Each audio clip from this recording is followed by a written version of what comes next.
Physically দেখলাম একটা বড় সেট ছিল, সেটের মধ্যে কিছু ফ্যাক্টরি ছিল, শোনা যাচ্ছে গেঞ্জির ফ্যাক্টরি। কমপ্লিট না হওয়া পর্যন্ত আমি সব আরো কিছু গোডাউন এখানে ভোরবেলা লাগে, ভোর রাত্রে আগুনটা লাগে।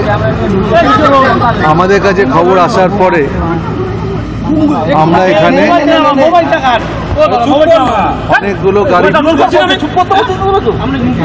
অনেকগুলো গাড়ি পাঠাই, প্রায় 20টা মতো ইঞ্জিন আমরা এখানে পাঠাই। আগুনটা এখনো আছে পকেটে, অনেক জায়গায় আগুন আছে, কেননা যে জায়গাটায় কাজ করার জায়গা সেই জায়গাটায় টিন চাপা পড়ে গেছে, সেটটা ভেঙে পড়ে গেছে। আমরা জেসিবি আনার ব্যবস্থা করছি। অলরেডি আমি সিপি ব্যারাকপুরকে বলেছি যে পুলিশকে বলে একটা জেসিবির ব্যবস্থা করতে, আমরা আগুন কন্ট্রোল করে ফেলবো। এর থেকেও বড় আগুন আমরা কন্ট্রোল করেছি, কিন্তু কন্ট্রোল হয়ে যাবে, একটু সময় লাগে। তার কারণ আগুনের অনেক জায়গায় ছোট ছোট পকেট ফায়ার আছে, সেখানে জল পড়তে পারছে না, সেই জায়গাটা যাওয়া যাচ্ছে না।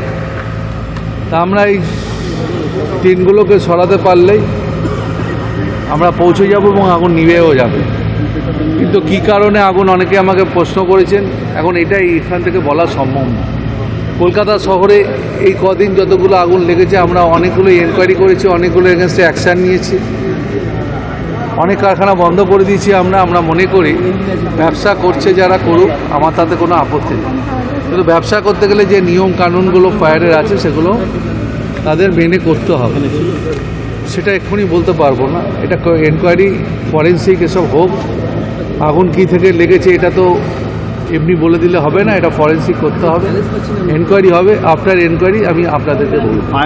আপনার না, এখানে তেমন কিছু পাইনি, তেমন কিছু দেখতে পাইনি।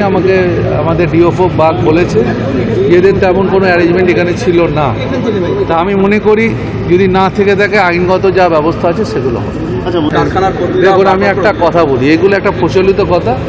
আমি বলতে পারি যতবার থেকে দায়িত্ব নিয়েছি আমি, শোন, গাড়িটা আসতে সময় দিতে হবে তো। এখানে নিয়ারেস্ট ফায়ার স্টেশন আমার দমদম থেকে গাড়ি এসে গেছে। আমি যখন ভোর 4টে তখন তো বলছে গাড়ি ঢুকে গেছে। শোনেন, আপনি যদি দেরিতে ভুল জায়গায় খবর দিয়ে থাকেন, সঠিক জায়গায় কন্ট্রোলে খবর, 20টা গাড়ি নাহলে এমনি চলে এলো।